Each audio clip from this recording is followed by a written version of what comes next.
Rape यानी sexual intercourse without valid consent. Ancient India से ही रेप एक ऑफेंस माना गया है, पनिशेबल था। हालांकि विक्टिम और रेपिस्ट की कास्ट एक क्रूशियल रोल प्ले करती थी। अपर कास्ट वुमेन तो ज्यादा सजा, लोअर कास्ट वुमेन तो कम सजा। और एशियन टाइम्स में रेप को वुमेन की बजाय उसके फादर या हस्बैंड के अगेंस्ट क्राइम माना जाता, क्योंकि वुमेन को प्रॉपर्टी समझा जाता था उस वक्त, अपने फादर की या अपने हस्बैंड की। कई बार रेप को पूरी कम्युनिटी को ह्यूमिलेट करने के लिए भी एक वॉर टूल की तरह इस्तेमाल किया जाता था। फिर अंग्रेज आते हैं और आता है आईपीसी 1860। रेप को डिफाइन और कोडिफाई किया गया, कानून बन गया, सजा मिलने लगी, लेकिन क्राइम अगेंस्ट वुमेन कम नहीं हुआ। 1860 से लंबे वक्त तक रेप लॉ में कोई बदलाव नहीं आया। फिर करीब 100 साल बाद एक ट्राइबल गर्ल, नाम था मथुरा, उसका रेप हो जाता है। यह केस लोगों में एक भारी रोष पैदा कर देता है। रोष इस बच्ची के रेप की वजह से नहीं था, रोष था जो इस देश के कानून ने उस बच्ची के साथ किया। ध्यान से सुनना दोस्तों, आपकी आंखें खुली रह जाएंगी।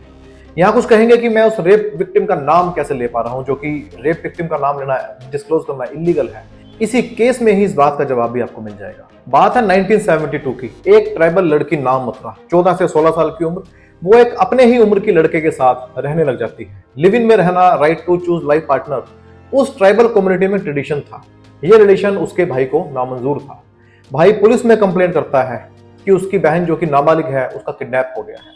पुलिस दोनों तरफ के परिवारों को, लड़की मथुरा और उसके पार्टनर को बुलाती है, पूछताछ करती है और पूछताछ के बाद सबको जाने के लिए कह देती है। सिर्फ मथुरा को रुकने के लिए कहा जाता है और बाकियों को बाहर इंतजार करने के लिए।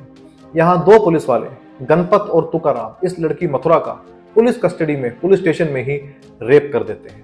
बाहर खड़े घर वालों को जब इस बात का पता चलता है तो भीड़ भी इकट्ठा हो जाती है, और जब भीड़ पुलिस स्टेशन को जला डालने की धमकी देती है, तब जाकर पुलिस केस रजिस्टर करती है इन दोनों पुलिस वालों के खिलाफ। सेशंस कोर्ट में केस चलता है और दोनों पुलिस वाले नॉट गिल्टी पाए जाते हैं। जजमेंट में कहा जाता है कि विक्टिम हैबिचुअल थी सेक्सुअल इंटरकोर्स की, बेस्ड ऑन 2 फिंगर टेस्ट, और पुलिस स्टेशन में जो हुआ वो वॉलंटरीली था, लड़की की कंसेंट के साथ था। तो सेक्सुअल इंटरकोर्स तो उन दोनों ने किया, पर वो रेप नहीं था। दोनों एक्विटेड।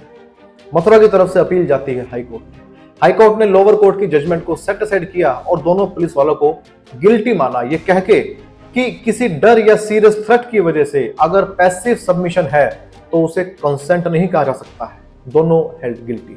अब अक्यूज ने अपील की सुप्रीम कोर्ट में।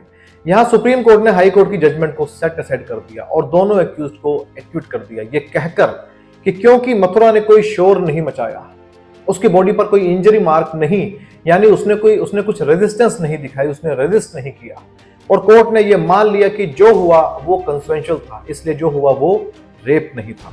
और कोर्ट की ऐसी फाइंडिंग्स कि मथुरा हैबिचुअल थी सेक्सुअल इंटरकोर्स की, उसने रेजिस्ट नहीं किया, इसलिए उसे कंसेंट माना गया, उसकी बॉडी पर स्ट्रगल या इंजरी मार्क नहीं थे, पुलिस स्टेशन से बाहर आकर उसने अपने आप को अच्छा दिखाने के लिए रोना धोना किया, ऐसी बातों ने उस वक्त की सिविल सोसाइटी में और खासतौर से वुमेन में एक भारी रोष और गुस्सा पैदा किया। एक ओपन लेटर लिखी गई उस वक्त के चीफ जस्टिस ऑफ इंडिया को। लिखा गया, माय लॉर्ड्स, क्या भारतीय सर्वोच्च न्यायालय ये उम्मीद करता है कि एक 14-16 साल की एक युवा लड़की जब पुलिस स्टेशन के अंदर 2 पुलिस कर्मियों के बीच फंस गई हो तो मदद के लिए सफलतापूर्वक शोर मचाएगी? क्या सुप्रीम कोर्ट गंभीरता से उस लड़की एक मजदूर से अपेक्षा करता है कि वह हर्ष पुष्ट पुलिस कर्मियों के खिलाफ इतना कड़ा प्रतिरोध करेगी कि शारीरिक चोट के निशान पड़ जाए? क्या ऐसी निशानों की एब्सेंस में यह मान लिया जाएगा कि उसने विरोध नहीं किया या उसकी कंसेंट थी? ऐसी चिट्ठी के बाद बवाल मच गया, बड़े प्रोटेस्ट हुए और गवर्नमेंट को लॉ में अमेंडमेंट लानी पड़ी। पहली major amendment regarding crime against women, criminal law amendment 1983 की। क्या अमेंडमेंट हुई दोस्तों? एक प्रिजम्पशन जोड़ दी गई कि अगर विक्टिम ने कह दिया है कि कंसेंट नहीं थी तो यही माना जाएगा कि कंसेंट नहीं थी। इसका रिवर्स एक्यूज को प्रूव करना होगा। रेप ट्रायल को कैमरा प्रोसीडिंग्स के जरिए क्लोज्ड रूम में किया जाएगा, ऐसा लॉ बना दिया गया, प्राइवेसी मेंटेन रखने के लिए और तमाशा ना बने इसलिए। विक्टिम का नाम, आइडेंटिटी डिस्क्लोज नहीं किया जाएगा, ऐसा लॉ बन गया। इसके बाद से ही दोस्तों रेप विक्टिम का नाम और आइडेंटिटी डिस्क्लोज करना ऑफेंस बन गया है। इसलिए मैं भी इस वीडियो में, इस केस में इस विक्टिम का नाम ले पा रहा हूं, क्योंकि उसके बाद ये इलीगल। कस्टोडियल रेप को डिफाइन किया गया, अलग से ऑफेंस बना गया। सनराइज से पहले और सनसेट के बाद वुमेन को पुलिस स्टेशन में नहीं बुलाया जाएगा, ऐसा लॉ बना दिया गया। ये था पहला मेजर केस जिसने मेजर चेंजेस लाई लॉ ऑफ रेप में। इसके बाद करीब 50 साल बाद दिल्ली में निर्भया रेप केस होता है 2012 में। निर्भया इमेजिनरी नाम है, ये हमारे सामने की बात है। ब्रूटल गैंग रेप जिसमें बाद में डेथ हो जाती है विक्टिम की। इन 50 सालों में ऐसे और भी रेप्स हुए होंगे, लेकिन क्योंकि ये दिल्ली में था और thanks to big protest in Delhi and all over India कि क्रिमिनल लॉ में फिर से एक बड़ी चेंज आई। क्रिमिनल लॉ अमेंडमेंट एक्ट 2013, इसमें और ज्यादा वुमेन स्पेसिफिक क्राइम उनको पनिशेबल बनाया गया। Acid attack, disrobing a women, voyeurism यानी किसी महिला की तरफ ताक झांक करनी, उसके जो प्राइवेट जो मूवमेंट्स हैं उनकी तरफ ताक झांक करनी, स्टॉकिंग, पीछा करना किसी वुमन का, चाहे ऑनलाइन चाहे ऑफलाइन, इन सबको अलग से ऑफेंस बनाया गया। एज ऑफ कंसेंट बढ़ाकर 18 कर दी गई और पनिशमेंट को भी लाइफ इंप्रिजनमेंट तक ले जाया गया। डेथ पनिशमेंट की प्रोविजन कर दी गई कुछ खास सर्कमस्टांसिस में। मतलब सख्ती और बढ़ गई, कानून और सख्त हो गया, सजा और बढ़ गई। ये दो ऐसे रेप केस जिन्होंने इंडिया के मॉडर्न लॉ ऑफ रेप को एस्टेब्लिश किया, लेकिन रेप कम नहीं हुए दोस्तों। 2020 के एक डाटा के हिसाब से इंडिया में पर डे 86 रेप्स रिकॉर्ड होते हैं पर डे। ये अनरिपोर्टेड केस जो है इससे कहीं ज्यादा होंगे। 86 केसेस पर डे का मतलब करीब करीब हर 20-25 मिनट में इंडिया में एक रेप हो जाता है। ये तो हुई दोस्तों बात लॉज ऑफ रेप की। अब मैं चलता हूं अपने अगले चैप्टर की तरफ, रेप ऑफ लॉज की तरफ। 2017 उन्नाव का एक रेप केस, 17 साल के एक माइनर जिसमें बीजेपी के एक सिटिंग एमएलए कुलदीप सेंगर जो है वो अक्यूज थे। पुलिस कोई एक्शन नहीं लेती, पावरफुल आदमी था, उल्टा विक्टिम के फादर को पुलिस उठा लेती है, कस्टडी में मार दिया जाता है। उनकी फैमिली को ट्रक से उड़ा दिया जाता है, 2 लोग मारे जाते हैं। विक्टिम के अंकल जो कि विक्टिम की हेल्प कर रहे थे उनको 18 साल पुराने केस में अरेस्ट कर लिया जाता है। इन सब में यह साफ था कि कोई अपनी ताकत का इस्तेमाल कर रहा है। चीफ जस्टिस ऑफ इंडिया को लेटर लिखी जाती है। और जानते हो दोस्तों कि केस रजिस्टर कैसे हुआ? जब विक्टिम ने सीएम हाउस के सामने अपने आप को आग लगाने की कोशिश की, सुसाइड का अटेम्प्ट किया। सुप्रीम कोर्ट की इंटरवेंशन के बाद केस को यूपी से दिल्ली ट्रांसफर किया गया, ये मानकर कि यूपी में केस को इन्फ्लुएंस कर लिया जाएगा। केस कंक्लूड हो चुका है, सजा हो चुकी है। इस लड़ाई में विक्टिम ने अपने बाप को खो दिया, फैमिली मेंबर्स को खो दिया, न्याय मिला, पर एक बहुत बड़ी और लंबी लड़ाई के बाद और बड़ी कीमत चुकाने के बाद। फिर एक और केस 2020 में हाथरस में एक दलित लड़की का अपर कास्ट के 4 लोगों ने गैंग रेप किया। दुपट्टा उसके गले में डाल के उसको ड्रैग किया, उसकी जीभ कट जाती है और स्पाइनल कॉर्ड टूट जाती है। फैमिली पुलिस स्टेशन जाती है पर भगा दिया जाता है। 14 सितंबर 2020 की घटना है, पर पुलिस 20 सितंबर को केस दर्ज करती है और विक्टिम की स्टेटमेंट रिकॉर्ड होती है 22 सितंबर को, यानी कि 8 दिनों के बाद। ये बहुत बड़ा डिले है किसी रेप केस में। क्यों डिले किया गया? क्यों? क्योंकि एक्यूज पावरफुल थे, अपर कास्ट से थे और विक्टिम एक दलित कमजोर वर्ग से। 29 सितंबर को इस विक्टिम की हॉस्पिटल में ड्यूरिंग ट्रीटमेंट डेथ हो जाती है। ऑटोप्सी में इंजरी और रेप का जिक्र आता है। विक्टिम के परिवार वालों के हिसाब से विक्टिम की बॉडी को पुलिस रात को 2:30 बजे अपने आप कैरोसिन से क्रीमेट कर देती है, जबकि विक्टिम की फैमिली को हाउस अरेस्ट में रखा जाता है।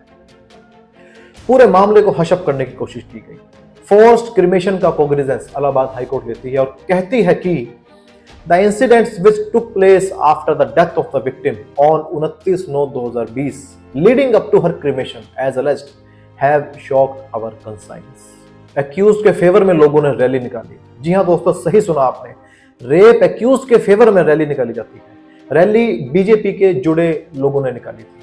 कुछ पॉलिटिकल लीडर्स के इनसेंसिटिव रिमार्क्स भी आए कि लड़कियों को अपने अंदर अच्छे संस्कार लाने होंगे। कुछ और भद्दे रिमार्क्स भी थे दोस्तों, जिनको मैं वीडियो के सामने आपके सामने नहीं रख रहा हूँ। खैर, इन्वेस्टिगेशन प्रॉपर नहीं हुई।